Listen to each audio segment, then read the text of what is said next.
आजचा आपला पहिला दिवस. The art of deep thinking. सखोल विचारांचं कसं हे करायचं आहे आणि पुनर्विचार करायचा आहे आपल्याला. आपलं न्यू व्हर्जन बनवायचं आहे. तर आपल्यामध्ये असलेली मनन शक्तीबद्दल आपण विचार करूया.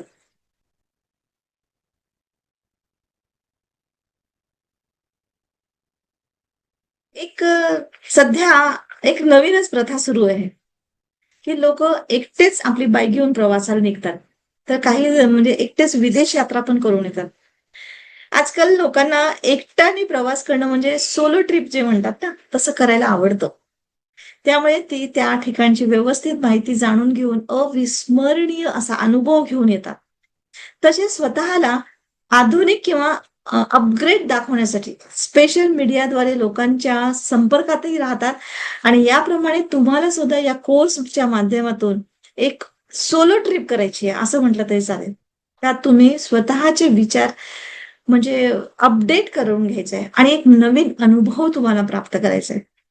या यात्रेला आपण मनन यात्रा पण म्हणू शकतो. म्हणजे हे जे आपण जे थिंकिंग जी असतात ती आपण दुसऱ्यांना नाही सांगू शकत. तर हे सोलो यात्रा म्हटलं तरी चालेल. ठीक आहे. तर आजच्या तंत्रज्ञानाच्या जगात प्रत्येकाला नवीन आणि एक अपग्रेड व्हर्जन असलेला मोबाईल म्हणा किंवा टीव्ही, फ्रीज या सगळ्या गोष्टी खरेदी करायच्या असतात. अपग्रेड पाहिजे असते. अपग्रेड काय झालं? अपग्रेड काय झालं? मात्र आपल्या विचारांना अपग्रेड करण्याबाबत ते कधीच विचार करत नाही, है ना? पण आता मात्र आपल्याला या विचारांना एक नवी दिशा द्यायची आहे, हे लक्षात ठेव. म्हणजेच त्याला अपग्रेड करायचं आहे असं म्हटलं तरी चालेल. आता अपग्रेड करायचं म्हणजे काय?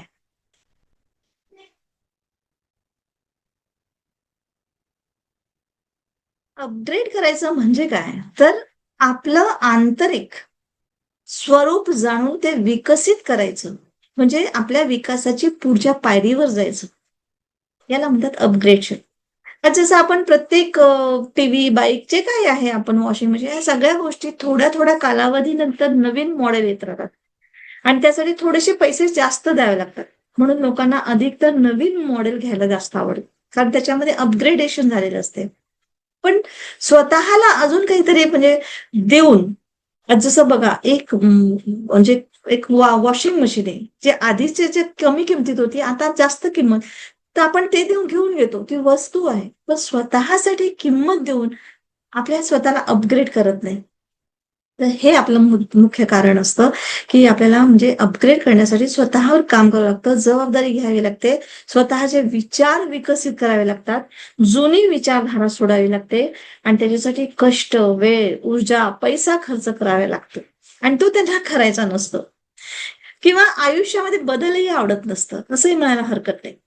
पण काही लोक म्हणतात की मला नवीन बनण्याची किंवा स्वतःला अपग्रेड करण्याची गरजही काय आहे, असं पण म्हणतात काही काही लोक. तसं आम्ही आहे तसा ठीक आहे या विचारा. पण ऍक्च्युली ह्या विचारांमुळे बाह्य स्थितीतले सगळं घर, गाडी, कपडे सगळं काही बदलून तुम्ही अपग्रेड होऊन जाता. परंतु तुमच्या आतमधले विचार बदलायला तयार होत नाही. म्हणजे तुम्ही आंतरिक दृष्ट्या तुमच्या भूतकाळातल्या आठवणीशी जोडलेले राहता, संलग्न राहता. म्हणजे थोडक्यात म्हणायचं म्हणजे की स्वतःला अपग्रेड करण्याचा अर्थ म्हणजे आपल्या भूतकाळातल्या झालेल्या चुकांमधून धडा घेऊन आज वर्तमानामध्ये स्वतःला नवीन बनवणं. त्यासाठी तुम्हाला तुमच्या विचारांमध्ये उत्साह, स्फूर्ती आणावी लागते. स्पष्ट विचार स्वीकारावे लागतात आणि तसेच आपले विचार प्रत्यक्ष कृतीमध्ये सुद्धा आणावे लागतील बरं का. नुसतंच विचार करून होत नाही. याला म्हणतात अपग्रेडेशन. पण बहुतेक लोक आपल्या भूतकाळातच वावरत असतात आणि काळाप्रमाणे बदलण्यासाठी थोडं थांबून कधी विचारही करत नाही किंवा असं त्याच्या लक्षातही असं येत नाही की जसं तुम्हाला एक फॉर एक्झाम्पल तुम्हाला विचारलं की तुम्हाला आवडता रंग कोणता, तर त्याला लहानपणापासून जो रंग आवडत असतो तोच रंग आताही सांगेल. कदाचित सध्याच्या काळामध्ये त्याला एखादा वेगळा रंग आवडतही असेल, पण तरी पण त्यांनी याच्यावर वेगळा विचार करून आपला विचार घेण्याचा प्रयत्नही केलेला नसतो. पण म्हणूनच लोक जुनीच उत्तरं देतात की नाही नाही, मला हेच आवडतं, मला असंच आवडतं, मला तसंच आवडतं. पण आपल्या या मनन यात्रेचा हेतू म्हणजे आपला रंग, आवडता रंग, आपला छंद, लाईक डिसलाईक्स ओळखणं किंवा बदलणं हा असेल असा तर्क काढू नका. असं तर अजिबात नाहीये. ही उदाहरण केवळ म्हणजे आपल्या मनुष्याचे सामान्य विचार दर्शवण्यासाठी मी सांगितले तुम्हाला. मनन यात्रेचं सर्वोच्च उद्दिष्ट काय आहे? तर आपल्या जीवनाच्या प्रत्येक पैलूवर सखोलपणे विचार करणं. शिवाय आपल्या अंतर्यामी दडलेल्या सर्वोच्च शक्यता खुल्या करून विकासाच्या आणि यशाच्या मार्गावर वाटचाल करणं. प्रत्येक व्यक्तीला आपल्या विचारांवर विचार करण्याचं वरदान लाभलेलं आहे. आपल्या विचारांवर विचार करण्याचं वरदान लाभलेलं आहे.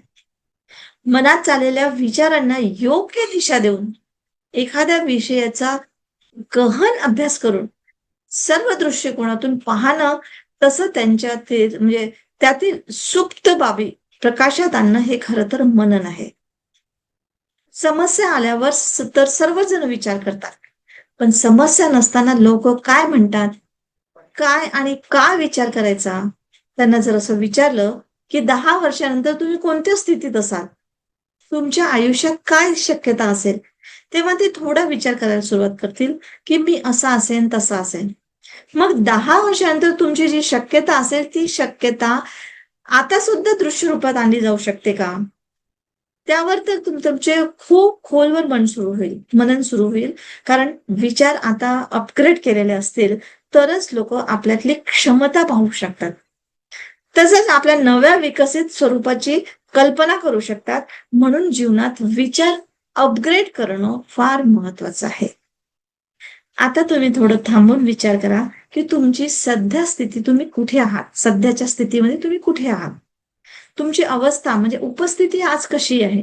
आणि तीच 10 वर्षानंतर कशी असेल? ती अवस्था आता लवकर येऊ शकते का? मनन असं एक हत्यार आहे, की ज्यामुळे आपण मर्यादित विचाररूपी झाडं-झुडपं कापून अनंत अशा संभावनाच्या सुंदर बागेमध्ये आपण प्रवेश मिळवू शकतो.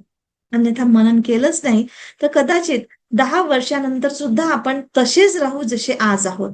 काहीही परिवर्तन होणार नाही. मात्र मननाच्या सहाय्याने 10 वर्षानंतर होणारा विकासही लवकर घडून येण्यासाठी आपण पावलं उचलू शकतो. आणि यासाठी गरज आहे फक्त थोडंसं मनन करण्याची, जबाबदारी घेण्याची आणि काही वेळ ती ऊर्जा खर्च करण्याची. हो ना? तर अशा पद्धतीचं आपल्याला आज मनन करायचं आहे. प्रत्येक गोष्टीवर तुम्हाला मनन करून तुम्हाला काहीतरी तुमच्या लाईफमध्ये उलगडत जातोय. आता खरं म्हणजे लोकांना मनन करणं आवडत नाही. मननाद्वारे होणारे अद्भुत लाभ त्यांना उमगतच नाही. म्हणून त्यांना कंटाळा येतो. तुम्ही तुमचं मनन सुरू ठेवलं तर उठता-बसता प्रत्येक क्षणी मनन केलं, तर जीवनामध्ये तुम्हाला त्याचे योग्य परिणाम दिसून येतात. आणि मग तुम्हाला स्वतःलाच मननाला आपल्या आयुष्याचा एक घटक समजायला लागाल तुम्ही. आणि तोपर्यंत थोड्या वेळासाठी का असेना, पण तुम्हाला विचार पाहिजेत, पारखायचेत. नव्या विचारांना स्वीकारायची सवय लावायची आहे. त्यामुळे ते तुमच्या जीवनाचा एक घटक बनतात. आणि तुमचा आंतरिक प्रवास म्हणजे ज्याला आपण सोलो सोलो जर्नी म्हणू शकतो. तर हा म्हणजे उद्देश यशस्वी होतो. तर ह्या कोर्सचं लक्ष म्हणजे पर्पजच हे आहे, की ह्या मनन म्हणजे विचारांच्या शक्तीद्वारे तुम्ही तुमची नवी ओळख निर्माण करून तुमचं एक नवीन व्हर्जन विकसित करायचं. स्वतःला म्हणजे अपग्रेड करायचंय. मननाद्वारे स्वतःला विकसित करायचंय. तर याच्यामध्ये तुम्हाला पहिला होमवर्क दिलेला आहे, ते लिहून घ्या हवं तर, की तुमच्या दृष्टीने मनन याचा नेमका अर्थ काय? मनन म्हणजे विचार करणं. है ना? नंतर दुसरं आहे, की मननाचं महत्त्व तुमच्या किती लक्षात आलंय? खरंच मनन करणं आवश्यक आहे का? बघणं आवश्यक आहे का? तर हे तुम्हाला बघणं आवश्यक आहे. तर आता याचं मनन करा. थोडंसं 2 मिनिटं स्टॉप करून.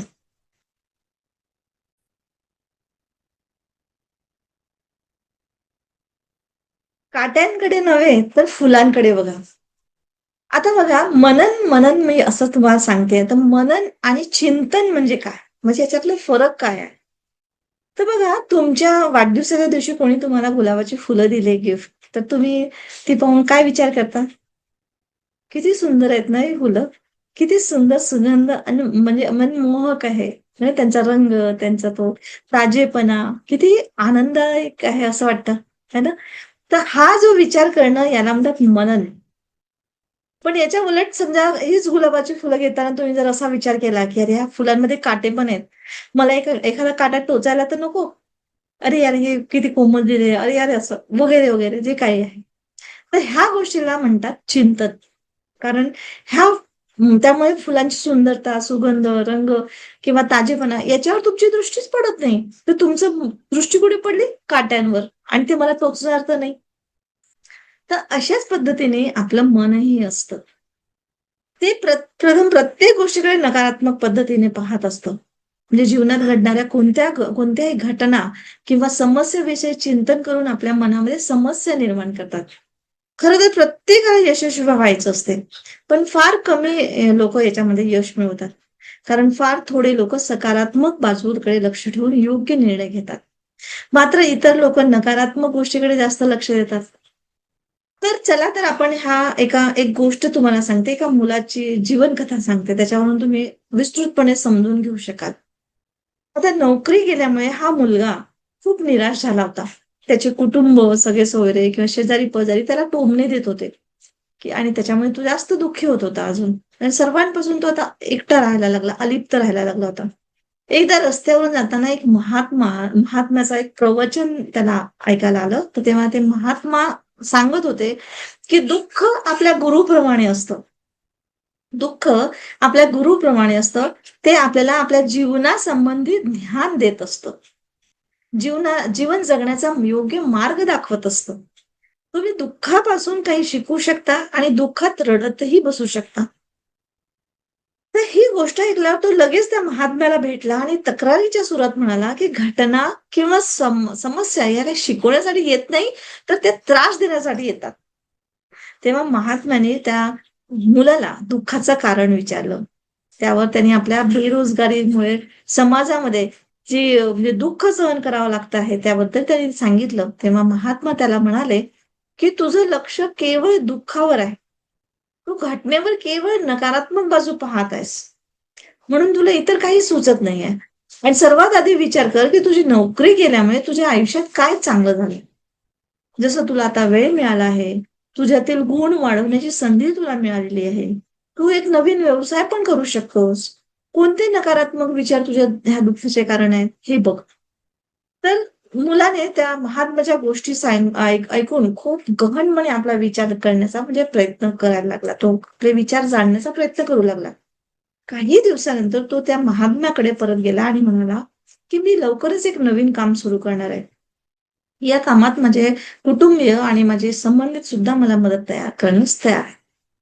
तर ह्या उदाहरणावरून रोजच्या जीवनातील घटना पाहिल्या तर प्रत्येक घटनेला दोन बाजू असल्याचे जाणवतात.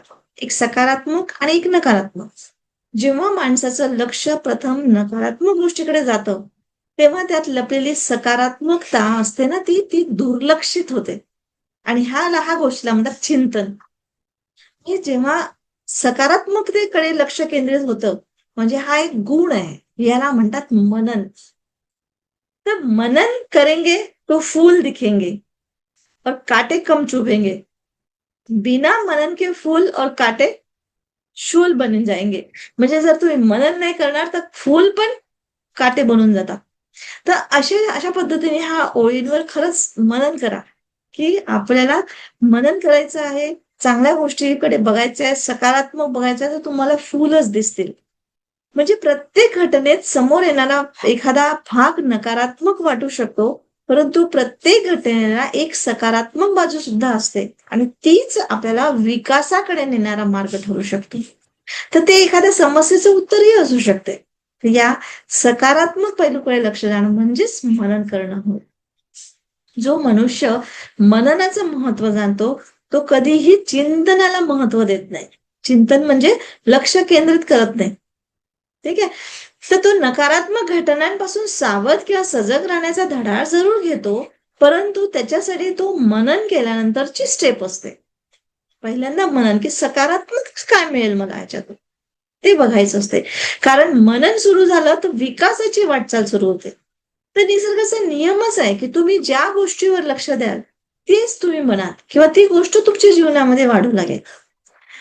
म्हणजेच यावरून मननाचा अर्थ आणि महत्व तुमच्या लक्षात आलं असेल, की कोणतीही घटना असो, सर्वप्रथम तिच्या सकारात्मक बाबीकडे लक्ष देऊन विचार करायला हवा. नकारात्मक गोष्टींचं काही महत्व असेल, म्हणजे सकारात्मक दिसण्यासाठी नकारात्मक गोष्टी असणं सुद्धा आवश्यक आहे. त्यांनाही आपल्या विकासाची शिडी करून आपल्याला पुढे जाता येतं. आता याच्या एक उदाहरण आपण समजून घेऊया, की जसं काळ्या रंगाच्या फळ्यावर पांढऱ्या खडूनी आपण लिहितो, तर तिथे म्हणजे काळ्या रंगाचं पण महत्व आहे. आता एका माणसाला म्हटलं, की यावर मनन करा. तर तो ब्लॅकबोर्डवर पाहून विचार करायला सुरुवात केली, की हा बोर्ड काळा आहे. काळा रंग चांगला नसतो. वडीलधाऱ्या लोकांनी पण सांगितलं, की काळ्या रंगाचे कपडे वापरायचे नाही. काळा रंग वाईट असतो. मग विचार करा, की पांढऱ्या रंगाने लिहिलेल्या गोष्टीवर विचार करायला सुरुवात केलं तर याच्या मग म्हणजे जे तुम्ही लिहिताय, तर त्या काळ्या रंगाचं सुद्धा महत्व आहे. तो काळ्या रंगाचा आहे म्हणून तो पांढऱ्या रंगाचा खडूनी तुमचं दिसून येतो. तर तुमच्या खडूला म्हणजे पांढऱ्या रंगाला महत्व येण्यासाठी काळा रंग आपला बॅकग्राऊंड मधून दाखवतोय. तर त्याचं तेवढंच महत्व आहे. म्हणजे जीवनामध्ये असंच मनन करायचं आहे आपल्याला, की तुमचं कोणत्या गोष्टीवर तुमचं लक्ष आहे. ठीक आहे? तर सकारात्मक गोष्टींवर विचार केला तर विचार फुलत जातात. ज्याप्रमाणे आधी फूल पाहू की मग काटे पाहिले तर काटे खटकत नाही, टोचत नाही. मात्र तेच जर नकारात्मक बाजू पाहिलं म्हणजे पहिले काटे पाहिलं आणि मग फूल दिसलं तर मग ते तुम्ही तुम्ही खरंच फूल म्हणजे मूर्ख बनता हा. है ना? तर अशा पद्धतीने फुलाला बघायचं तर फुलांनाच आधी बघायचं आहे. तर मननाची दिशा योग्य नसलं तर समान घटना म्हणजे तीच घटना असेल तरी सुद्धा कोण बुद्ध आहे आणि कोण हिटलर आहे त्याचं तुम्हाला समज येतं. आता बघा बुद्धाचा आणि मार्ग होता मनन मनन करण्याचा. पण हिटलरचा मार्ग होता चिंतन करायचा, चिंतनाचा. चिंतन म्हणजे चिंतेकडे जाण्याचा. निगेटिव्ह, नकारात्मक पैलूवर विशेष भर देण्याचा. हा हिटलर होता. पण मनन करणं म्हणजे बुद्धाचा मार्ग होता. म्हणून निश्चितपणे असं सांगता येतं, की जीवनामध्ये प्रगती करायचं असेल, यश मिळवायचं असेल, तर चिंतन करण्यापेक्षा मनन करा. हा नेहमीच श्रेयस्कर ठरतं मनन. लाभदायक ठरतं. तर जीवनात कोणत्याही पैलूवर विचार करायचा असेल, कोणताही निर्णय घ्यायचा असेल, तर प्रथम आपला दृष्टिकोन सकारात्मक ठेवून करायचा आहे. हो की नाही? तर याचा लाभ कसा घ्यायचा ते मी सांगते, की आपल्या स्वतःचा विकास कसा करायचा. तर एक गोष्ट सांगते तुम्हाला, की एक राजा होता. त्याला कोणीतरी सांगितलं, की शेजारच्या राज्यातील राजाने भागवत कथा ऐकली. म्हणजे शेजारचा राजा होता त्याने भागवत कथा ऐकली आणि त्याचं कल्याण झालं. हे ऐकून राजाच्याही मनात आलं, की आपणही भगवत कथा ऐकल्या तर माझंही कल्याण होईल. आणि खूप वेळ विचार केल्यानंतर राजाने पंडितला सांगितलं. पंडिताला हे ऐकून बरं वाटलं आणि त्यांनी भागवत कथा सांगायला सुरुवात केली. तयार झाला राजा पण आणि पंडितही सांगायला सुरुवात केली. आता नियोजित म्हणजे ठरलेल्या वेळी भागवत कथा सुरू झाली. 7 दिवसानंतर ती कथा संपली. मात्र काही कालावधीनंतरही राजाला आपल्या राज्यकारभारात कोणताही फरक जाणवला नाही. हे जाणून घेण्यासाठी राजा पंडितकडे गेला आणि म्हणाला, की आपल्या मनातली शंका व्यक्त केली, की पंडितजी, भगवत कथा ऐकल्याने सर्वांचं कल्याण होते असं म्हणतात. मग माझं तर काहीच कल्याण झालं नाही. मनात माझ्या तशीच व्याकुळता, चलबिचल आहे. ती अजूनही काही संपली नाहीये. हे कसं काय? त्यावर पंडितजी म्हणाले, की आंबे खाल्ल्याशिवाय आंब्याची मधुरता किंवा ते खाण्याचे फायदे समजू शकणार नाही. म्हणजेच तशाच पद्धतीने म्हणजे ज्ञान हे प्रत्यक्ष कृतीत उतरवलं, तरच तो कुणाचं कल्याण होतं. त्याच्याशिवाय कल्याण होऊ शकत नाही. तर मनन केल्याशिवाय ज्ञानाचा अनुभव पण येणार नाही. तर तसंच पंडितने राजाला मननाची सखोलता आणि त्याचे फायदे समजावून सांगितले. तर जीवनात वेळोवेळी आपले विचार बदलणं का आवश्यक आहे? कारण ते कायम आपला विकास करत राहतात आणि आपल्या स्वतःमध्ये डोकवण्याची संधी उपलब्ध करून देतात आणि स्वतःची ओळख पटवून देतात. पंडितजीकडून हा बोध, ही समज मिळतात राजाने आपल्यातील कमतरता आणि गुण यावर विचार करणं सुरू केलं आणि मननाच्या सहाय्याने आपल्या उणीवा शोधून त्या नाहीशा करण्याची स्वतःला एक योग्य प्रश्न विचारणं सुरू केलं. अशा प्रकारे दिशायुक्त मनन शक्तीमुळे स्वतःला योग्य मार्ग सापडतो आणि प्रजेचेही त्याने कल्याण करणं सुरू केलं. तर अशा पद्धतीने हा राजाच्या म्हणजे राजाप्रमाणेच तुम्हाला जे मननाचे लाभ आहेत ते आपण आता जाणून घेऊया. म्हणजे मनन करणं म्हणजे स्वतःला वारंवार प्रत्येक गोष्टीवर प्रश्न विचारणं पॉझिटिव्हली. आता त्याच्यामध्ये एक काही गोष्टी मी तुम्हाला समजून सांगते. तर त्याच्यात पहिला पॉइंट आहे की स्वतःचा विकास. आता बघा स्वतःचा विकास कसा करायचा? माणसाच्या मनात अनेक धारणा किंवा पूर्वग्रह घर करून बसलेलं असतं. धारणा म्हणजे कसं, की त्या प्रत्यक्षात त्या गोष्टी नसतात. पण म्हणजे तसं मानतो. व्यक्ती तसा मानतो. मानणाऱ्या गोष्टीला आपण धारणा म्हणतो. जीवनात घडणाऱ्या घटनांबाबतीत त्याच्या मनात चुकीचा विश्वास किंवा अयोग्य धारणा ज्या खोलवर रुजलेल्या असतात आपल्या मनामध्ये.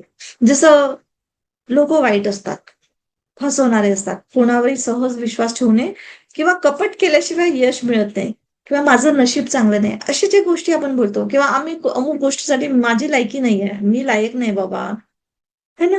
तर ह्या आपल्या धारणा असतात आणि ह्या सर्व धारणा आपल्या विकासावर अतिशय वाईट परिणाम करतात आणि त्याच्यामुळे आपल्या मनामध्ये चलबिचल होतो आणि दुःख निर्माण होते.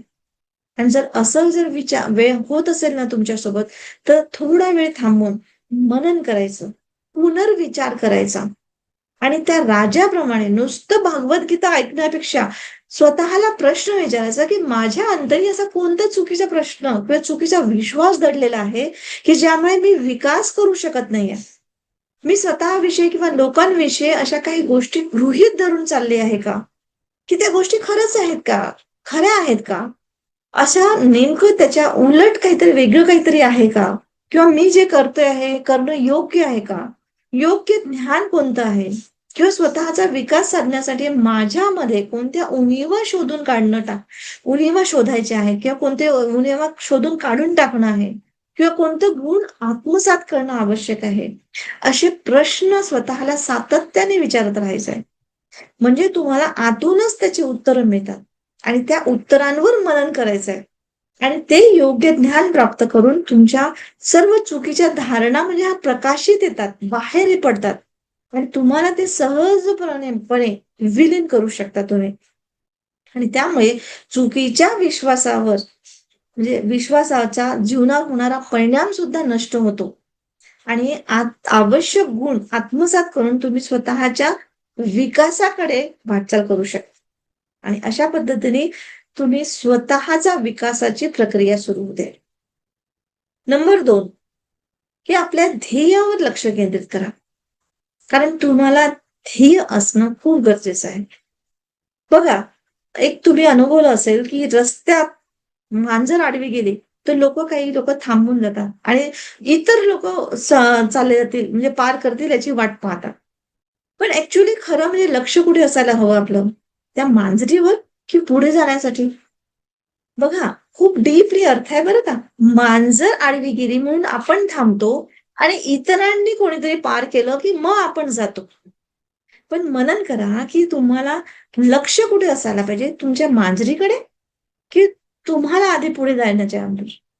तर अशा पद्धतीने योग्य मनन केलं, तर अशा पद्धतीने धारणा ज्या असतात आपल्या अयोग्य धारणा सोडून तुम्ही योग्य निर्णय घेऊ शकता. जुन्या विचारधारांपासून बाहेर पडलं तर आपलं लक्ष, आपलं ध्येय प्राप्त करून तुम्ही सहजपणे पुढे जाऊ शकता. म्हणजेच अनावश्यक विचार सोडून आवश्यक विचारांवर, आवश्यक गोष्टींवर मनन किंवा मंथन झालं, तर माणसामध्ये एक नवीन रचनात्मक आणि सकारात्मक दृष्टिकोन निर्माण होतो.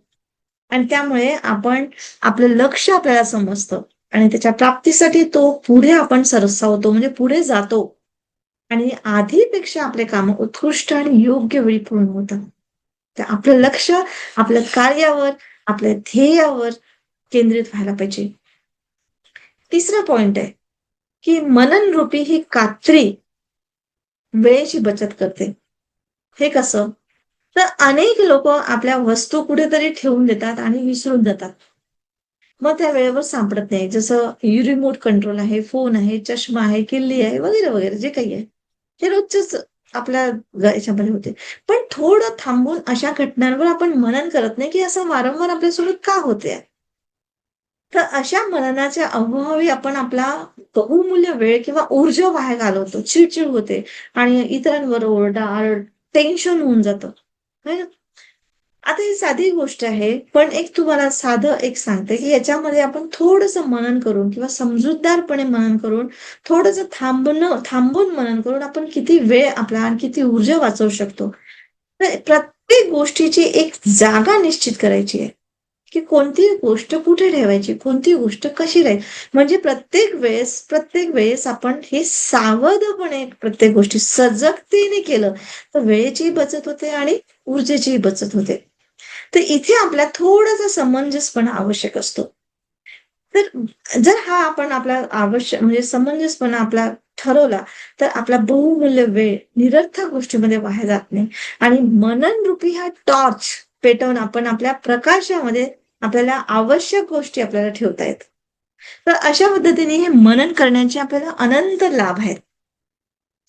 तर त्याचे लाभ तुम्हाला अजून स्पष्ट होतेच म्हणजे संपादन करण्यासाठी आपल्याला किती गोष्टी उपयुक्त आहेत, हे तुम्हाला काही काही वाक्य मी तुम्हाला देते.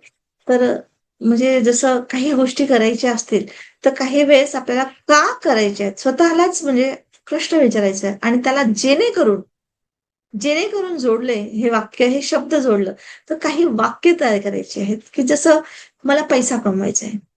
का कमवायचा आहे? जेणेकरून आपलं जीवन सुखी, समृद्ध, स्वास्थ्यपूर्ण होईल. है ना?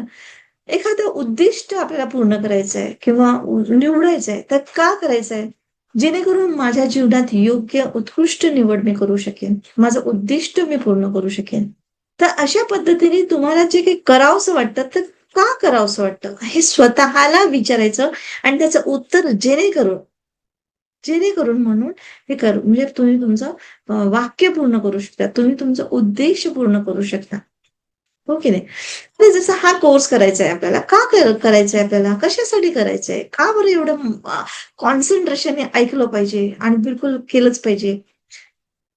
जेणेकरून आपले विचार, आपल्या भावना, आपली वाणी, आपली क्रिया ही एका दिशेने जाऊन आपल्याला अखंडता प्राप्त करता आली पाहिजे. आपल्याला ध्यान मिळवता आलं पाहिजे. आपला हा ज्ञान, आपला बोध आपल्या अंतर्मनातून पोहोचून आपल्याला तो अनुभव झाला पाहिजे. आपल्याला आपल्या विवेकाच्या सहाय्याने आपल्या जीवनाची आपण चेतना वाढवू शकतो. ह्या कोर्समुळे समज वाढवू शकतो. है ना? तर अशा पद्धतीने आपल्याला मनन करून हा शब्द वापरून आपल्याला त्याच्यामध्ये आपण डीपमध्ये जाऊ शकतो. चौथा पॉइंट आहे, की मनन कधी करावे? केव्हा करावे? तर मनन केव्हा करावं? काही याचा वेळ नाहीये, की ह्याच वेळेस करावं, मेडिटेशनच्याच वेळेस बसावं, सकाळी करावं, संध्याकाळी करावं, झोपताना करावं, असं नाहीये. तुम्हाला दिवसभरात थोडा तरी रिकामा वेळ मिळत असेल, निदान जेव्हा तुम्ही म्हणजे बोर झालेले असता, इकडच्या-तिकडच्या गप्पा गोष्टी, मनोरंजनमध्ये वेळ वाया घालवतो आपण. त्यावेळेस ह्या ज्या गोष्टी खऱ्या आहेत ना, ह्या खरं निम्न दर्जाच्या गोष्टी आहेत. कारण केलेली वेळ पुन्हा येत नाही. म्हणून मनन करून आपल्या त्या वेळेचा सदुपयोग करायचा. म्हणजे अशा वेळेस हा निरर्थक गोष्टीमध्ये वेळ वाया घालवण्यापेक्षा तिथे मनन करून, की माझ्या जीवनामध्ये सकारात्मक गोष्टी मी काय करू शकतो? याच्यावर मनन करून आपण आपल्या जीवनाचा स्तर वर करू शकतो. मनन हा असा एक गुण आहे, की ज्याच्या प्रत्येक घटनेमध्ये जेव्हा संधी मिळते, तेव्हा त्याचा फायदा घ्यायला हवा. निदान म्हणजे रिकामा वेळ असेल तर मनन करण्यात अवश्य घालवावं. म्हणजे मनन केल्यामुळे जीवनामध्ये आपल्या अनेक गूढ रहस्य उलगडतात. है ना? बऱ्याचशा गोष्टी आतून आपल्याला समजतात. कारण जे काही आपल्या लाईफमध्ये येतं ते आतून येतं. बाहेरून तुम्हाला काहीच नाही मिळत. काहीच नाहीये. आपल्याला सगळं असं वाटतं, की त्याने असं केलं, तर मी असं करेन. नाही, तुम्ही काय करता तेव्हा तो असा करेल. ही गोष्ट अगदी लक्षात घ्या. जसं आपण म्हणजे म्हणतो, की काही गोष्टी खाद्यपदार्थाच्या गोष्टी, काही खाण्याच्या गोष्टी घेतो, खरेदी करतो, फ्रिजमध्ये ठेवतो.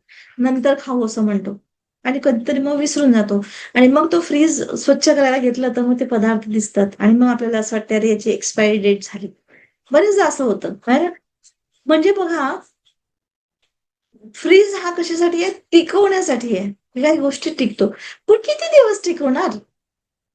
त्या गोष्टी जेव्हाच्या तेव्हा तुम्हाला यूज करता आलं पाहिजे. असंच आपलं हे आहे, की तुम्ही काही गोष्टी आज माझ्या जसं ऐकताय, नुसतं ऐकताय, तर ज्ञानवर्धक आहेत, बोधवर्धक आहेत, वगैरे, वगैरे उपयुक्त आहेत, सगळे आहे. पण केव्हापर्यंत? जोपर्यंत तुम्ही वापरत नाही. तर हे फ्रीजमध्ये ठेवू नका या गोष्टी. कधी-कधी आपण असंही करतो, की जे सांगताना त्याची स्तुती करतो, की "मॅडम खूप छान वाटतं तुमचं ऐकून, खूप चांगलं केलं." खूप चांगल्याची गोष्ट नाहीये. तुम्हाला ते गोष्ट प्रत्यक्षात आणली, तर तुम्हाला त्याचा फायदा आहे. नाहीतर ती एक्सपायरी डेट झाली. कधीतरी ऐकलं होतं, "हो, हा कोर्स केला होता, तो कोर्स केला होता." तर ह्या गोष्टीवर काही अर्थ नाहीये. तर जेव्हा-जेव्हा तुम्हाला वेळ मिळतोय, तेव्हा-तेव्हा मनन करा, विचार करा.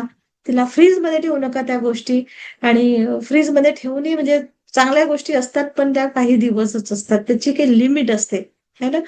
तर जेव्हाही तुम्हाला वेळ मिळतो, जेव्हाही ज्यावेळेस कोणतीही महत्त्वाची गोष्ट ऐकली, तर थोड्या वेळ थांबा. थोड्या वेळ वेळ काढा. मनन करा. त्याच्यावर ही सवय स्वतःची विकसित करा, की ही गोष्ट माझ्यासाठी कितपत चांगली आहे, कितपत वाईट आहे. ही गोष्ट मी धरून ठेवली तर माझ्यासाठी चांगली आहे का? ही गोष्ट सोडून दिली तर चांगली आहे का? तर सोडणं किंवा धरणं हे तुमच्यावर डेट आहे. तर हे एक्सपायर होण्याच्या आधीच तुम्ही त्याच्यावर मनन करा, चिंतन करा. चिंतन नाही, सॉरी, मनन करा. मनन म्हणजे पॉझिटिव्हली विचार करा आणि ही सवय तुमची विकसित करा. चिंतन म्हणजे निगेटिव्ह आहे. चिंतन नका करू. मनन करा, की मी ही गोष्ट करेन तर मला काय फायदा होईल? ही गोष्ट करेन तर माझ्या आयुष्यामध्ये काय लाभ होतील किंवा कसा माझा उद्धार होईल? तर अशा पद्धतीने हे करायचंय आपल्याला. ठीक आहे? तर नंतरचा विषय आहे, की एक ग्रे पिरियड. ग्रे पिरियड म्हणजे काय? तर ग्रे पिरियड म्हणजे एक मिनिट मी एक सांगते.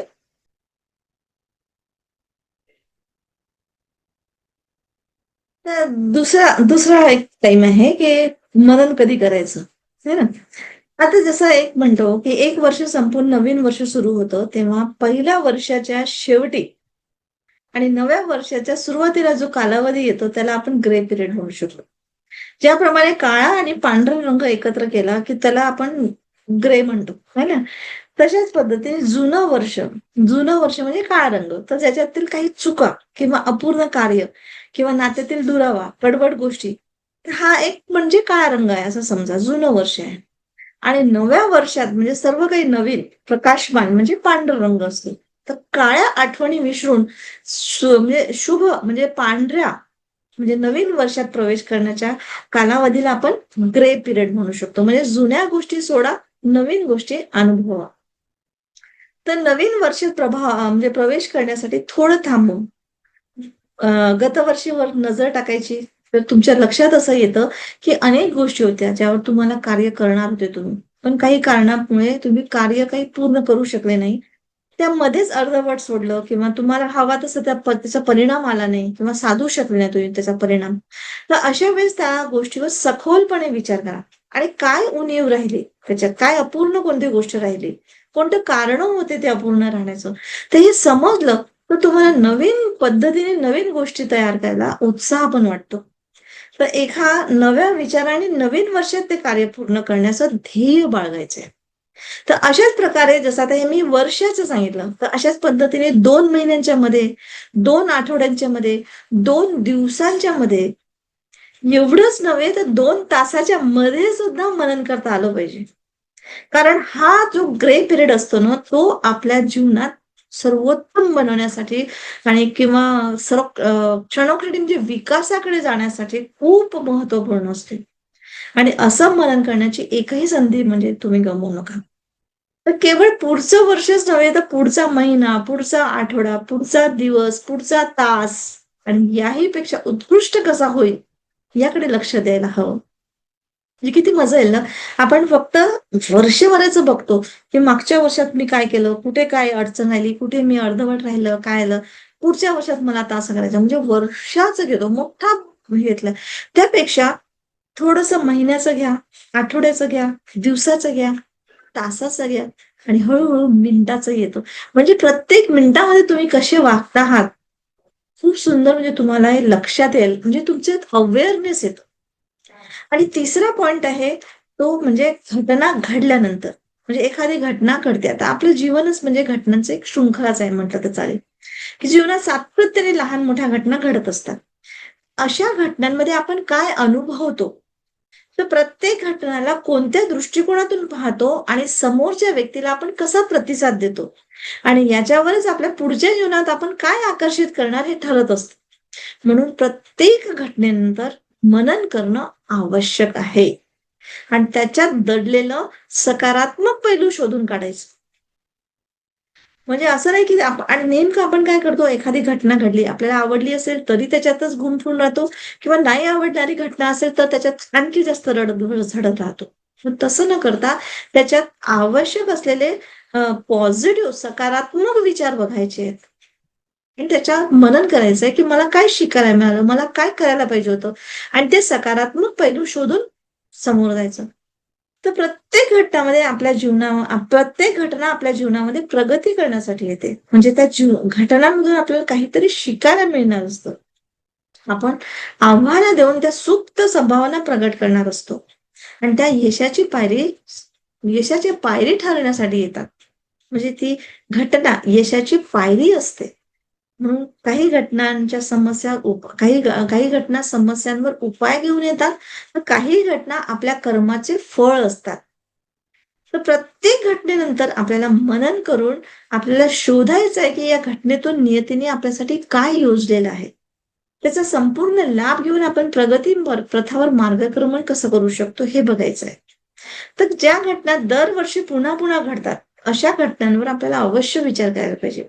जसं दरवर्षी सण येतात, पाहुणे येतात, तुम्ही फिरायला जाता किंवा ऋतू बदलतात. तर अशा घटना म्हणजे उत्सवाच्या आधीच मनन करून ठेवायचं. जसं दिवाळी आली, तर दिवाळीच्या आधी स्वतःला पहिले विचारा, की वर्षाच्या दिवाळीत असं काय घडणार? आपसामध्ये कशा कोणत्या किंवा म्हणजे कसं तुम्ही एक किंवा म्हणजे जसं म्हणतात हे सण त्योहारचं आहे किंवा नातेसंबंधाचं, की कोणत्या मुद्द्यावर तुमचं भांडण झालं किंवा कोणत्या गोष्टी तुम्ही विसरलात किंवा कोणत्या गोष्टीसाठी धावपळ करावी लागली, कुठे वाद झाला, हे सर्व बघा आणि त्याच्यानंतर त्याच्यावर मनन करा, की पुढच्या वर्षी सुद्धा दिवाळीत मला ह्याच गोष्टीमुळे दुःख भोगायचंय का? चिंतित राहायचंय का? की किंवा दिवाळीमध्ये आणखी काय करायचं आहे? मुक्त व्हायचंय का? तर अशा पद्धतीने मागची दिवाळी आणि पुढची दिवाळी ठरवून घ्या, की मागच्या दिवाळीत मी असं केलं, आता ह्या दिवाळीत मी कसं करणार? मनन करा. म्हणजे आता मी कसा प्रतिसाद देणार? समजा अशाच घटना घडल्या, तर मी कसं राहणार? म्हणजे त्या घटनेपासून तुम्ही सावध राहायला शिकता. नकारात्मक गोष्टी झालेल्या परत पुढच्या वर्षी होऊ नये याची खबरदारी घेता. अशा पद्धतीचं मनन करून तुम्ही आपल्या डायरीमध्ये लिहा, की हे झालं, हे होऊ नये. म्हणजे तुम्हाला पुढच्या वेळी त्या कामामध्ये सावधता वाढते, सजगता वाढते. आपल्या चुकांची पुनरावृत्ती टाळता येते आपल्याला. हो की नाही? तर अशा पद्धतीने आपल्याला म्हणजे मनन सतत आपल्याला त्याच्यावर करता आलं पाहिजे.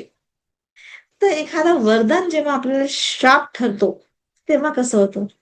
तर मनुष्य हा एकमात्र प्राणी असा आहे, की ज्याला परमेश्वराने विचार करण्याची शक्ती दिलेली आहे. आणि ही विचारशक्ती मानवासाठी सर्वात मोठं वरदान आहे. कारण या शक्तीमुळे तो स्वतःसह इतर प्राण्यांच्या पण हितांचा विचार करू शकतो. म्हणजे आपण रेकीमध्ये पण म्हणतो ना, रेकी म्हणजे काय आहे? विचारच आहेत ना. स्वतःसाठी विचार क्रिएट करतो, भावना क्रिएट करतो. दुसऱ्यांना रेकी देतो म्हणजे काय? दुसऱ्यांसाठी विचार, भावना तयार करतो. तर सकारात्मक विचारांद्वारे आपण आपल्या जीवनात चांगल्या गोष्टी आकर्षित करू शकतो. सर्वांसाठी प्रार्थना करू शकतो.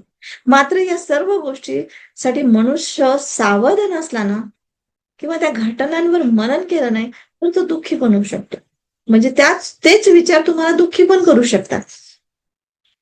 तर घटनांमधून त्यांच्या मनात समोरच्या व्यक्तीबद्दल म्हणजे तर्क-वितर्क सुरू असतात. तर ही जाणीवपूर्वक मला कमी लेखण्यासाठी तर असा वागला तर नाही किंवा किंवा माझ्याबद्दल ईर्ष्या वाटते का? माझं भलं व्हावं असं वाटत नाही का? वगैरे, वगैरे जे आपल्यामध्ये जे प्रश्न येतात समोरच्या व्यक्तीबद्दलचे, तर ते केवळ तर्क असतात. प्रत्यक्षात असं काहीच नाहीये. बघा कधी-कधी भांडणं झाले, अशी कोणती घटना होते. तर आपल्याला असं वाटतं, की नाही, नाही त्याच्या मनामध्ये असं असते, म्हणून ते काहीतरी असा तो असाच करतो. नाही तर मला जेलस आहे. जलसी क्रिएट करतो. पण असं नाहीये. तर ऍक्च्युली आपण आपल्या विचारांमध्ये बेसावधपणा आणतो. आणि बेसावधपणे म्हणजे आपण इतरांचं वाईट व्हावं असा विचारही करत नाही, पण तो विचारशक्तीचा चुकीचा उपयोग होत जातो. म्हणजे विशेष म्हणजे हे वरदान मिळालं असून तो मग एक प्रकारचा श्राप ठरतो. त्यामुळे आपल्या विचारांमध्ये खूप डीपली शांतपणे म्हणजे विचार करण्याची शक्ती ही जागृत केली पाहिजे. जेव्हा केव्हा आपल्या मनात दुःख, चिंता, काळजीचे विचार सुरू असतील किंवा कोणाबद्दलचा तिरस्कार, घृणा, द्वेष किंवा बदला घेण्याचे विचार असतील, तर त्वरित सावध व्हा. इतके बारकाईने येऊन जातं, की कधी-कधी आपल्यालाही पत्ता लागत नाही, की मी असा विचार करते त्यांच्याबद्दल किंवा असं वाटतं, की नाही, नाही हे खरं आहे. मी बोलतेय त्याच्यात काय आहे विशेष? मी खरं तर आहे. जे दिसतं ते मी बोलते असं वाटतं. पण असं नाही. असा विचार करून आपण आपल्या विचारशक्तीला श्राप बनवतो आहे. हे लक्षात घ्या. तर आपण मनन करायचंय. आपल्या विचारांबाबत आपल्याला सावध व्हायचंय, सतर्क व्हायचंय. की चांगुलपणाचा हा ईश्वरीय गुण अनुसरून आपल्या विचारांना योग्य दिशा द्यायची आहे. समजा एखाद्याचा कोणाचा आपल्याला नाही आवडला, तर त्याचा तिरस्कार करण्यापेक्षा त्याच्यासाठी प्रार्थना करायची, की भगवंत याला जागृती दे. जी जागृती मला दिली आहेस, तसं त्याला ती जागृती दे. अशी प्रार्थना करून तर किती सुंदर होईल ना. तर अशा पद्धतीचं तर आपण आपल्या या विचारशक्तीचा, वरदानाचा म्हणजे आपण चांगला उपयोग, सर्वोत्कृष्ट उपयोग करून म्हणजे चांगल्या जीवनाच्या दिशेकडे आपण नेऊ शकतो. हो की नाही? तर अशा पद्धतीने आपण हे करू शकतो. तसंच म्हणजे आपण समजा एखादा मृत्यू आहे, मृत्यू होतो कोणाचा तरी, तर त्याच्यावर कसं मनन करतो? कसं मनन करू शकतो? तर जसं एक गोष्ट सांगते मी तुम्हाला, की संत कबीर यांना भेटण्यासाठी त्यांच्याकडे एक साधू आले.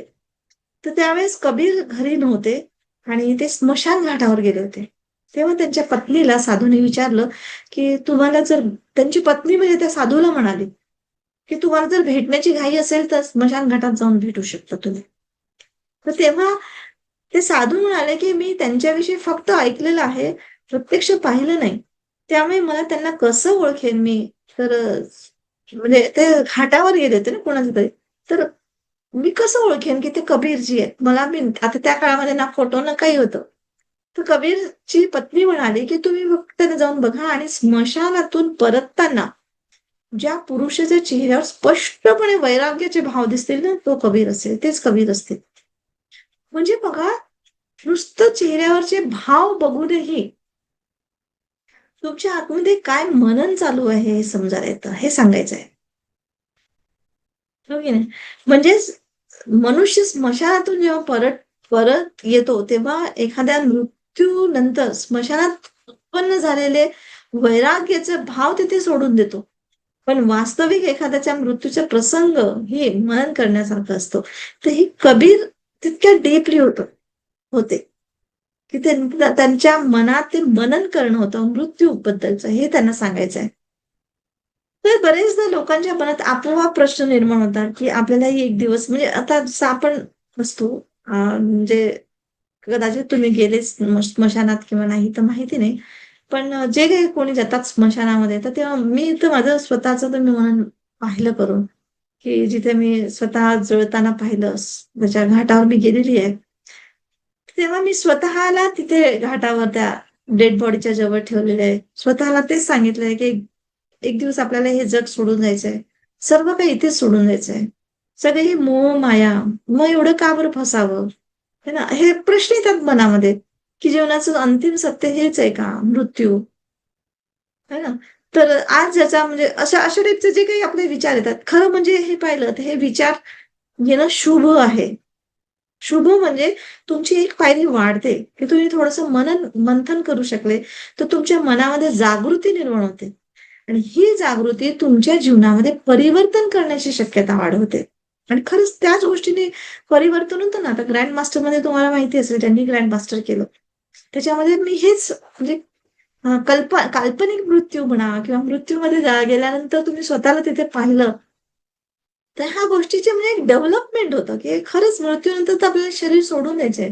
शरीर आपल्यासोबत नाही राहणार आहे. तर मग मन राहील, विचार राहतात, एनर्जी आहे. तर ती एनर्जी का नको बदलवावी आपण? हो ना. तर त्याच्यासाठी म्हणून मग म्हणजे जीवन जगताना मृत्यूचा अनुभव घेण्याचा हे खूप जरुरी आहे.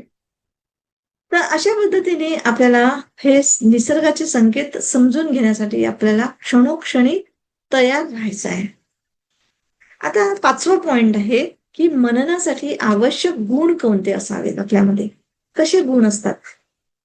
तर मनन ही एक गुहेत प्रवेश करण्यासारखं आहे. मनन म्हणजे बाहेर नाही बोलायचं आहे. मनन म्हणजे आतमध्ये गुहेमध्ये जायचं आहे. म्हणजे जसं आपण एखाद्या गुहेमध्ये काही बोललो, तर कसं आपण आपलाच आवाज आपल्याला येतो. है ना? प्रतिध्वनी म्हणतो आपण त्याला. तशा पद्धतीने जेव्हा आपण आपल्या मनन गुहेमध्ये प्रवेश करतो, तर आपल्याला आतूनच आपल्या प्रश्नांची उत्तरं ऐकायला येतात. तर हे आश्चर्य आपल्याला बघायचं आहे. तर मनन हा असा एक गुण आहे, की जो तुमचं जीवन फुलवतो. आपल्या आशा, आपल्या विश्वास जागवतो आणि आपल्याला सत्याचा शोध घ्यायला मदत पण करतो. तर बाहेरच्या गुहेमध्ये प्रवेश करण्यासाठी आपल्याला जसं टॉर्च लागते, काठी लागते, दोरी लागते, जे काही आपल्याला असं असतं. पण तसंच आपल्या आतमधल्या गुहेमध्ये जाण्यासाठी आपल्याला काही गुण असणं आपल्या हातामध्ये आवश्यक असते. तर त्यात गुण म्हणजे कोणते? तर एकदम म्हणजे कसे त्याचे काही गुण असते, तर ते खूप अनिवार्य किंवा महत्त्वपूर्ण किंवा सहाय्यक असतात ते. जसं आपण मी म्हटलं नाही जो तुम्ही याचे पाहिले असेल अजिंठा एलोराच्या गुहेमध्ये जेव्हा जातो, तर आपल्यासोबत तो हे असतो गार्ड असतो. तो सांगत असतो आपल्याला. त्याच्याजवळ टॉर्च असते, हे असते सगळं. तसंच आपल्या आतमध्ये जाताना पण आपल्याजवळ काही गोष्टींची आवश्यकता असते. तर कोणत्या गोष्टींची आवश्यकता असते? तर जे आपण म्हटलेलं आहे ना, की कोणते गुण असले, तर कोणते गुण? तर पहिलं गुण आहे, की प्रगतीची इच्छा आणि जिज्ञासा, की आपल्याला आपण जे आहोत त्याच्यापेक्षा जास्त काहीतरी प्रगती आपल्याला झाली पाहिजे. ती जिज्ञासा आपल्याला पाहिजे. तर कोणत्याही गोष्टीचं मनन सुरू करण्याच्या वेळेस पहिला हा गुण असणं खूप गरजेचं आहे. कारण ही इच्छा तुमच्याजवळ जी प्रगतीची इच्छा आहे, ही इच्छा तुमच्या यशापर्यंत पोहोचण्यासाठी तुम्हाला आवश्यक पावलं उचलायला प्रेरणा देत असते. आणि जर आपल्यात इच्छाच नसेल, तर मग आपण कम्फर्ट झोनमधून बाहेर पडतच नाही. आणि कम्फर्ट झोन हा नेहमी आपल्याला आपला विकास अपूर्ण ठेवतो. उलट समोर जाण्याची इच्छा प्रबळ असेल, तर तुमचे नवीन विचार, तुमच्या नवीन कल्पना स्वीकारायला तुम्ही किंवा नवीन-नवीन प्रयोग करायला तुम्ही सदैव तयार आहात. तर ही इच्छाच तुम्हाला मननासाठी प्रेरणा देत असते. आणि योग्य दिशेने मनन केलं, तर तुमच्याकडून होणाऱ्या ज्या क्रिया असतात, त्या खऱ्या अर्थाने तुम्हाला विकासाला तुमच्या म्हणजे कारणीभूत ठरतात. हो की नाही? आणि आपल्या जीवनात मनन करण्यासाठी प्रगतीच्या प्रबळ इच्छेबरोबरच जिज्ञासा सुद्धा हा एक आवश्यक गुण आहे. म्हणजे ह्याच्यामुळे आपल्याला काही नवीन शिकायला आपण तयार होतो. जिज्ञासामुळे आपल्याला विशेष घटना कशी घडली आणि ती तशीच का घडली हे आपल्याला जाणून घ्यावंसं वाटते. आणि एवढेच नाही तर आपण त्या घटनेच्या मुळापर्यंत जाऊन त्याची कारणं शोधायला सक्षम बनतो. ही जिज्ञासा आपल्यामध्ये असणं जरुरी आहे. दुसरं आहे की धैर्य आणि सातत्य. म्हणजे मनन करण्यासाठी हे गुण आवश्यक असतात बरं का. तर धैर्य कशासाठी? मनन आणि आत्मपरीक्षण करण्यासाठी सातत्याने आपल्याला वेळ देण्यासाठी म्हणजे धैर्याची आवश्यकता खूप असते. आणि मनन प्रक्रियेद्वारे म्हणजे झोपताना दिवसभरात घडलेल्या घटनांचा बारकाईने अभ्यास करून त्या मागील कारणांचा सखोल शोध घेण्याचा खूप म्हणजे डीपमध्ये जाण्याचा आपल्याला प्रयत्न करावा लागतो. है ना? इतक्या सहजासहजी होत नाही कोणतं आत्मपरीक्षण करणं म्हणजे. कारण काय होतं, की आत्मपरीक्षण करता आपला विचार इतका सटकन सटकून जातो, की स्वतःच मी कशी वागली एखाद्या घटनेमध्ये.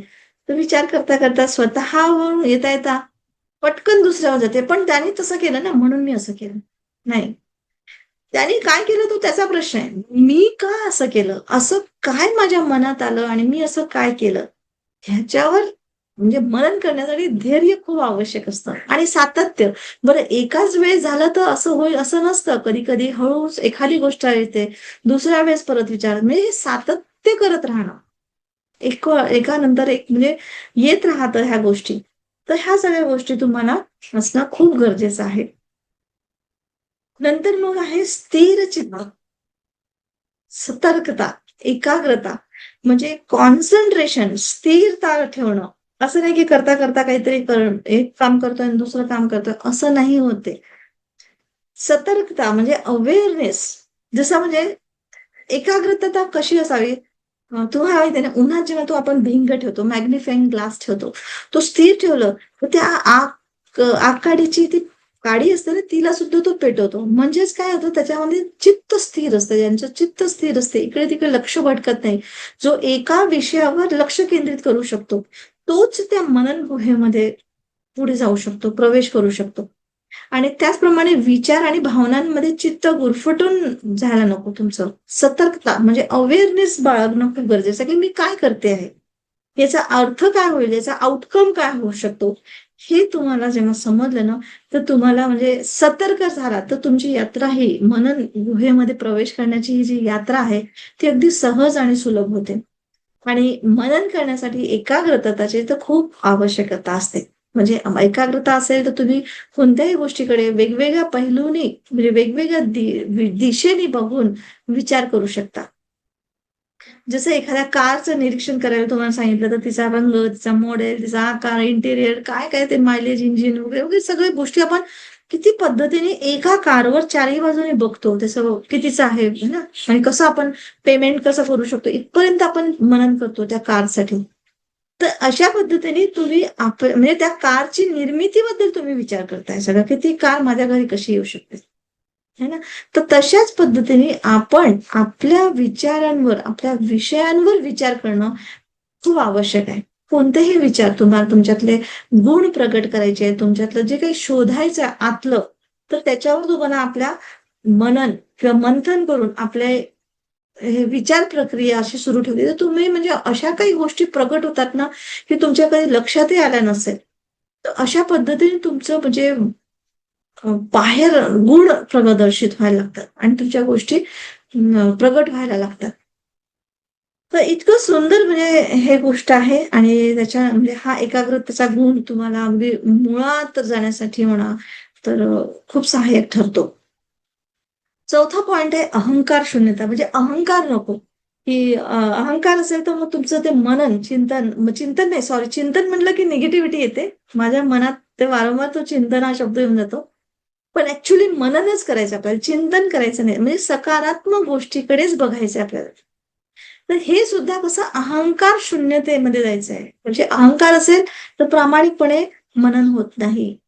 अहंकार नसतं म्हणजे कसं असतंय, की आपण आपल्या बाजूने विचार करायचे, दुसऱ्यांच्याही बाजूने विचार करायचा आहे, की त्याची काय परिस्थिती असेल, की तो त्या घटनेमध्ये असा वागला, है ना? तर अशा पद्धतीने अहंकार हा नावेच्या किनाऱ्याला बांधून ठेवायचा आहे त्याला. म्हणजे कितीही वल्हवलं तरी तो म्हणजे म्हणजे तो असा म्हणजे असं असं भावना आहे, की ती तुम्हाला जाऊ नाही देणार. तुमची नाव त्या गुहेमध्ये जाऊ नाही देणार. तो असं तो तुम्हाला बांधून ठेवतो. जसं ते म्हणतात ना, नाव किनाऱ्याला बांधून ठेवतो, तशा टाईपचे अहंकार तुम्हाला बांधून ठेवतो. तर त्याच्यासोबत तुम्ही म्हणजे जाऊ नाही शकत त्या मनन गुहेमध्ये. कारण अहंकार हा मीच योग्य आहे. माझ्या बाजूने मीच योग्य आहे, असाच विचार करत असतो. त्याच्यामुळे वास्तव किंवा सत्य हे प्रकाशात येऊ देत नाही. तो प्रगती देऊ शकत नाही आपला. ठीक आहे. मग त्याच्यानंतर मननासाठी सहाय्यक गुण कोणते आहेत? तर लवचिक बुद्धी पाहिजे तुम्हाला. लवचिक बुद्धी म्हणजे कसं, की त्याच्यामध्ये नवनिर्मिती सहज होऊन जाते. की ठीक आहे ना, ओके असं केलं का, तसं झालं का, ठीक आहे. तर बुद्धी असेल तर नव्या दृष्टिकोनातून पाहणं सोपं जातं. आता जसं एक दाम्पत्य, एक म्हणजे जोडपं विदेशामध्ये आपल्या मुलासह फिरायला गेले. तिथे वातावरण किंवा लोकांचं राहणीमान अगदी भिन्न म्हणजे वेगळं होतं असं.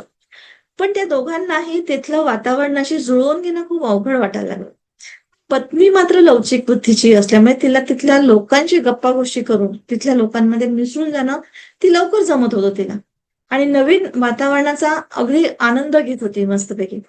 तसंच त्या लोकांचं वागणं बघून म्हणजे लोकांचं वागणं बघून तिच्या वागण्यातही अगदी मोकळेपणा येत असे आणि ती सहजच त्या नवीन गोष्टी स्वीकारत होतं.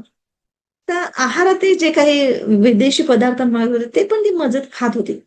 पण या उलट नवरा जो होता तो कठोर स्वभावाचा होता. नवीन गोष्टी स्वीकारणं म्हणजे त्याच्यासाठी नवा जन्म घेण्यासारखं होतं एक प्रकारचं. तर त्याला तिथलं वातावरण, तिथल्या लोकांचा मोकळेपणाही पण आवडत नव्हता. तर दरवेळी तो त्या लोकांवर टीका करत होता आणि स्वतःही दुःखी राहून त्या पत्नीलाही त्रास देत होते. तर मनुष्य मन आणि बुद्धी हे लवचिक असेल ना, तर प्रत्येक परिस्थितीनुसार तो स्वतःला बदलतो आणि नेहमी काही ना काही नवीन शिकून नवीन नवनिर्मिती करतो. तर अशा पद्धतीने आपल्याला आपल्या बुद्धीला लवचिकता ठेवली पाहिजे, की यांनी असं का केलं, तर तसं पद्धत असेल ना. प्रत्येकाची वेळ वेगळी असते, प्रत्येकाची जागा वेगळी असते, त्याचं जडणघडण वेगळी असते. तर ही लवचिकता आपल्यामध्ये आली पाहिजे. 6वा पॉइंट आहे नवीन गोष्टीवर लक्ष केंद्रित करायचं. आता एखादा पूल जेव्हा जुना झाला असतो, तर तो तोडून नवीन पूल बनवतो की नाही? तर तसंच जुना ढाचा तोडल्याशिवाय नवीन काहीतरी होणारच नाही, हे तुम्हाला पण ठाऊक आहे. तर तशाच पद्धतीने ह्या मनन गुफेमध्ये जेव्हा तुम्ही जाता, तर भूतकाळातल्या काही गोष्टी सोडून द्याव्या लागतात आणि तुमचं लक्ष नेहमी नवनिर्मितीवर केंद्रित करावं लागतं. म्हणजे नवीन गोष्टी तयार झाल्या तर कशा दिसतील? तर तशा पद्धतीने तुम्हाला ते नवीन दृश्य आपल्या मननाद्वारे मनन करून बनवा, की ज्यामुळे तुम्ही नवीन गोष्टी जेव्हा बनवता, त्या नवनिर्मितीला बळ मिळतं. आणि एखादा चांगले गुण प्रबळ झाले, तर मनन गृहेत त्याच्यामध्ये जे गेलं तर नवीन विकासाची नवीन द्वारे खुलतात आणि तिथून तुम्ही त्या सोनेरी भविष्यात प्रवेश करता. हो की नाही? तर त्याच्या जीवनात हे अंतर्बाह्य मोठं परिवर्तन घडून येतं. तर मनन करून त्याच्यातले जास्तीत जास्त गुण तुम्ही आत्मसात करू शकता. तर अशा पद्धतीने आपल्याला हे मनन करण्यासाठी मी तुम्हाला आवश्यक गुण कोणते हे सांगितलेले आहेत. तर आता याच्यानंतर आपण मग पुढच्या विचारामध्ये शिकूया, की आणखी कसं आपण आपलं डीप थिंकिंग करू शकतो, म्हणजे सखोल विचारांमध्ये आपण आतमध्ये कसं जाऊ शकतो.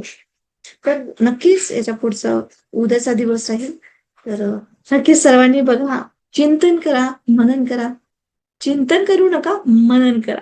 चिंतन म्हणजे निगेटिव्हिटी आहे, मनन म्हणजे पॉझिटिव्ह डायरेक्शन आपल्याला करायचंय. ओके. आतापर्यंत आपण चिंतन मनन म्हणत होतो, म्हणून मला पण ते कठीण वाटतं होतं, म्हणजे सवयीप्रमाणे येतं. पण मी पण तुमच्यासोबत शिकते. तर मनन करायचं आहे नेहमी. आपलं लक्ष पॉझिटिव्ह गोष्टीकडे, सकारात्मक गोष्टीकडे ठेवायचं. भलेही ती घटना आपल्या मनाविरुद्ध असेल, तरी सुद्धा याच्यातून मला काय शिकायला मिळत आहे, माझी प्रगती कशी होते आहे, मी काय असं करेन तर माझी प्रगती होईल, मी काय असं करेन तर मला शांती मला लाभेल, है ना? हा विचार करायचा आहे. तर नक्की आपण सर्व अभ्यास करणार आहात. हा जीवनाचा अभ्यास आहे, आध्यात्मिक प्रवास आहे. तर सर्वांना बेस्ट ऑफ लक. मध्ये सोडू नका. Thank you. Thank you very very much.